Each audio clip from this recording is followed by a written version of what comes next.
be ready to kill.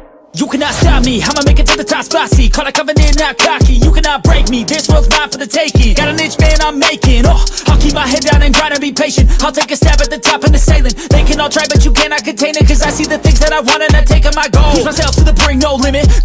Good morning, everybody. Damn, it was cold this morning. It was like down in the 40s. But yeah, here we are. Yeah, I don't know this morning, guys. I've been playing with this new setup with the roundovers, and I'm digging it. You know, I don't know if it's any better or not. I really need to get an alternator before I do any metering. I'd like to see what numbers it does like this, and then I might pull like a layer of this 3/4 out of the top and bottom and cut new side pieces for the roundover and see if it's any better. But I don't know. I mean, right now I'm just taking it day by day, you know. But anyway, I have been playing it. It's stupid windy. I will say that. It is stupid windy.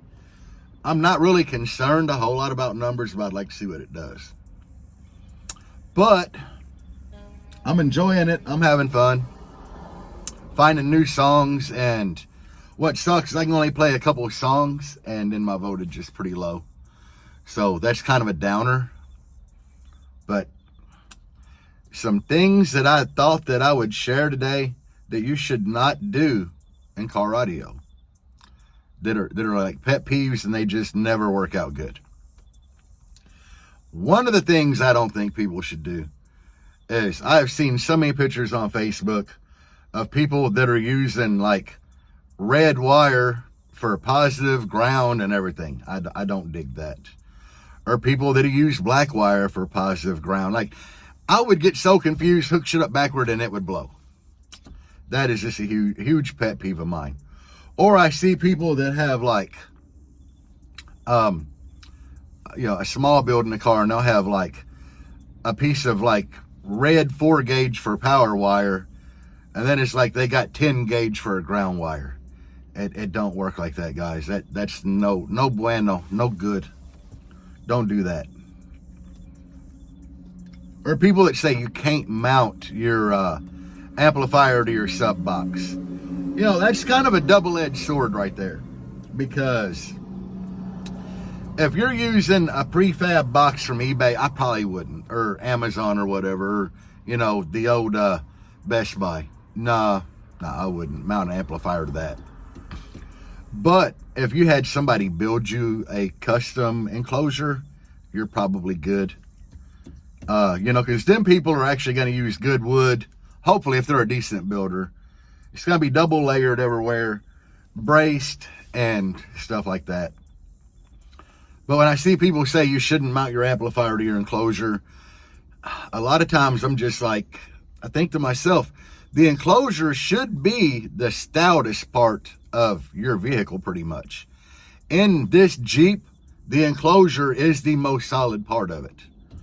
The back of my wall, that thing ain't gonna flex. I mean, it literally has the least amount of vibration of anything in this Jeep. So, of course, yeah, mount your amplifiers to it. But that's kind of something that just, it irks me. It really grinds my gears, guy. You know what that's from, you're cool. There's just so many, like grounds. My God, guys. If you're spending the money to put a decent little setup in a car, I'd say one of the biggest things you need to invest in is wire. And I've already said before, it don't have to be OFC. There's a lot of guys out there that have proven that CCA wire is just fine.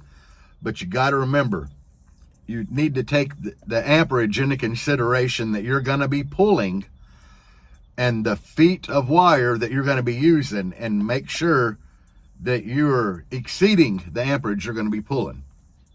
I mean, it's just a fact. OFC wire carries more amperage than CCA. But in this Jeep with the first build, I got up to 62s using copper clad wire. I swapped everything out to OFC and I gained 0. There wasn't a gain because my copper clad aluminum wire exceeded the amperage that I was pulling by far. So swapping to OFC didn't gain me anything. Me and Drew Jones try to preach this to people, and some people laugh or whatever, but it's just factual that if you wire to exceed the amperage you're going to be pulling, it will, it's going to be fine. But I see people do builds and they'll actually run a piece of 1/0 or whatever from front to back, and then they just try to screw they'll put a lug on a little piece of ground wire and try to screw it to the floor pan or whatever. That don't work, guys. It's going to be a terrible ground. Frame grounds, they do work. I mean, find someplace good in the chassis of that car or truck or whatever to run your grounds. If you can crawl up underneath it and you got a full frame under that bad boy and you clean it up, sand it down to bare metal, drill a hole. If you can put a nut and bolt through there, fine. If you're good with a welder and you can clean up a spot and weld a bolt to it to bolt everything to, that's fine. But just quit trying to drill a little hole or use a self-tapper or whatever. It don't really work. It'll work, but it's not ideal. The old go-to for a lot of people, including myself when I was younger, is the old seatbelt bolt. That bad boy does work fine. It's a good one. It's always tried and true. Actually, the more grounds you can run, the better, I have a couple grounds back here that go to seatbelt bolts from the first system I had in here, and I used them for a while, and now I kind of have independent grounds ran from front to back for my C-Max, and I use it. It works fine. They're coming right off the alternators. I've done like the big 5 under the hood and everything. That's another important thing. Do the big 3. Do big 4, big 5, whatever you can. You can add extra ground wires everywhere coming off that alternator housing and engine block to chassis. It's just going to improve things. But definitely do that. Tape everything up good. Use Testa tape at a lot of places. Anywhere wires can chafe or get cut, wrap them bad boys in Testa tape. Testa tape's just a fabric style tape, It works great. But these are just some things that'll help you out in the long run. Decent RCA cables. I see, and back in the day, it did mean something, but they're like, don't run your RCA cables by your power wires. In here, I have to. There's nowhere, literally, to do anything without it, I got power wires going down that side of the Jeep. I got power wires coming from the battery up this side to my amplifiers on the doors. My RCA cables run down this side. It's almost impossible to keep them away. But in today's technology, if you buy a decent RCA cable, it is definitely shielded, if not triple shielded. And that's what the shielding is for, to kind of cut down on the electrical noise or block out the electrical noise that you would get being ran next to the power cables. So, decent RCAs. And you ain't got to spend a lot of money to get good RCAs. New Concepts. When I first built this Jeep, I had like their $8 RCAs in here. And they have outlasted full tilt RCAs. They're like way better quality. And they're a fraction of the price, I have had nothing but good luck with them. So, decent RCAs. They don't have to cost a fortune. They might not be as pretty, but they do the job. So, just look out. When you build a system for the first time, don't rush it and do everything right.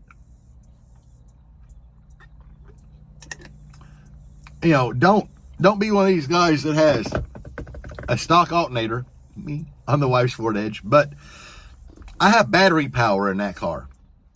And I don't want you to be the guys that's thinking that you can throw 2 AGMs in a car, one under the hood and one in the back, with a stock alternator and run like a 5K amplifier. It ain't going to work, guys. It ain't. It's not going to help you at all. Like the guys, you know, that created the whole amp, the myth that tar amps burst into flames. You know, these were guys that had a battery under the hood, a stock alternator, a piece of 4/0 or copper-clad aluminum 1/0 ran to the back, piss poor grounds, but they had like 1 or 2 AGMs in the trunk and are trying to run a tar amp's 8K. You know, that amp got a bad rep from people doing crap like that.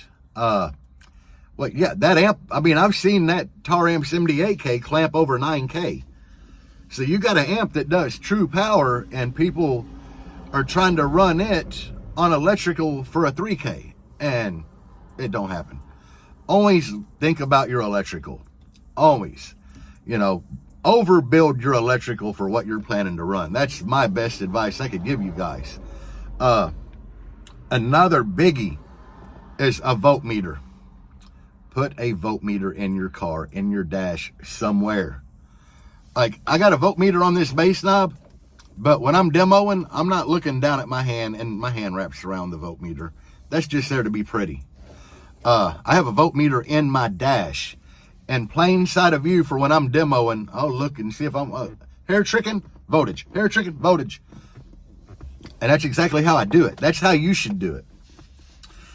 In 2006, 2007, when I was competing way back then, you know, I had a little Honda car. I know it was a CRX though. But even back then, I was so concerned about my electrical that there was nowhere in the dash really to put a voltmeter. So I bought one of them pillar pod things, you know, the little cup that bolts to the pillar pod. And I had a voltmeter in there, so I could keep an eye on my voltage. You always want to be able to keep an eye on your voltage. The voltmeter in the dash of this Jeep is an $8 voltmeter from Amazon. Like, no bull crap. Yeah, it only has a hot in the ground hookup on the back. So on the side of my wall over here, where I got all them relays, one of those relays that gets triggered by the key that sends straight battery signal from back there all the way up, I got the wires ran all the way up into my dash to my voltmeter. If you don't know how to wire a relay, I definitely recommend you research how to hook up a relay, because they can do a lot of cool things. You know, there's no need to spend 5 times the money for a voltmeter that turns on with the key when you got to run a hot and ground from the damn voltmeter back to the battery anyway. You know, just put a relay in that circuit coming back up front and you're done. But yeah, an $8 voltmeter. I have checked this $8 voltmeter with my actual like multimeter, and it ain't even a tenth apart. You know, it's pretty damn accurate. And it'll give you an idea where your voltage is at when you're playing. Because yesterday I about pooped in the seat of this Jeep. Because y'all know I'm down an alternator.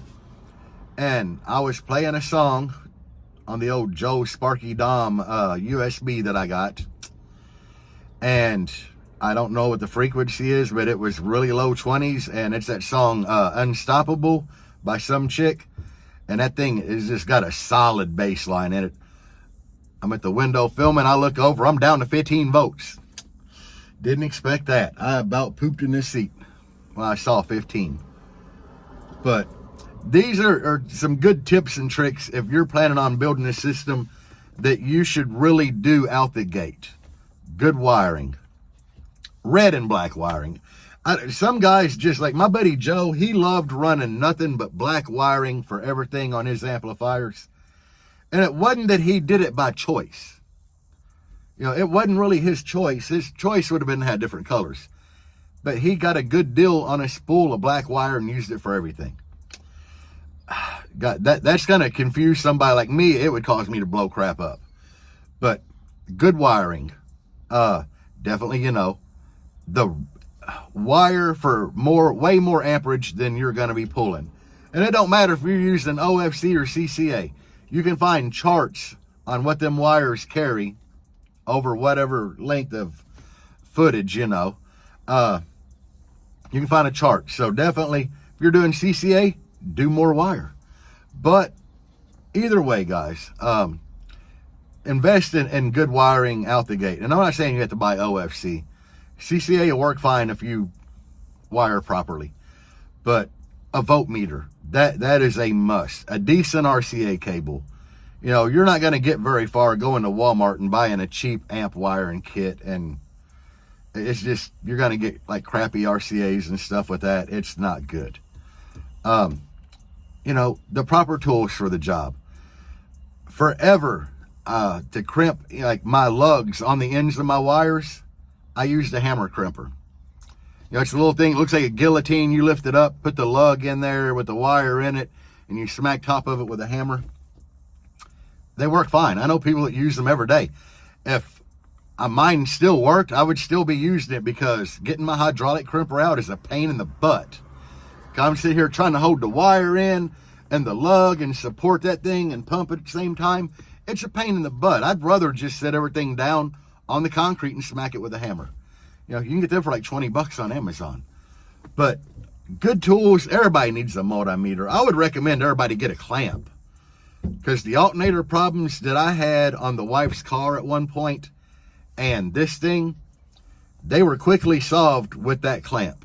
Because it's got the big jaws up there, you know, like, I don't know, a lobster claw or something. You just clamp it around the power wires, turn it on, it'll tell you how much amperage is going through. It's beautiful. Like, multimeter, and that thing has a built-in multimeter, but you got multimeter and clamp. You definitely need that tool for doing audio. But get some decent tools. And I'm not saying this stuff, you're starting out as a bass head, you're on a budget. A lot of this stuff you can get dirt cheap from Amazon, but at the same time, they're really must-have tools. Especially a multimeter, guys. That's my most valuable tool that I own. But, you know, try to do everything right out the gate. If you're a new bass head and you're going to get into this, I see guys at shows, man, and they'll have 10,000 wires ran through their vehicle, and they're trying to figure out an issue. I got tape on my wires here. You know, y'all see me, if you watch my videos, I got a code, I got a book, and I'll wrap each end of a speaker wire run with a color of tape. And I can just look at the book and be like, okay, this color goes to the mids in this door, or the mids in that door. You know, keep you a grid, notes or something, guys. But anyway, I had a little bit of time to kill this morning before work. I thought, what the hell, I'll do a quick little video, because some of the things I see people do in car audio kind of irk me. They're not right. Is my way the best? Absolutely not, guys. There's probably better ways to do it than I do, but it works. So anyway, I might not even put this video up today. It seems kind of lame. What the hell, I'll probably put it up anyway. I don't know. Anyway, y'all have a great day, guys. Peace out, and as always, bass on. Even when you feel low, you can still go. Even when you feel slow, you can still go. Even when there's no hope, you can still go. I never answer to no, man, I still go. Go, go, go, go.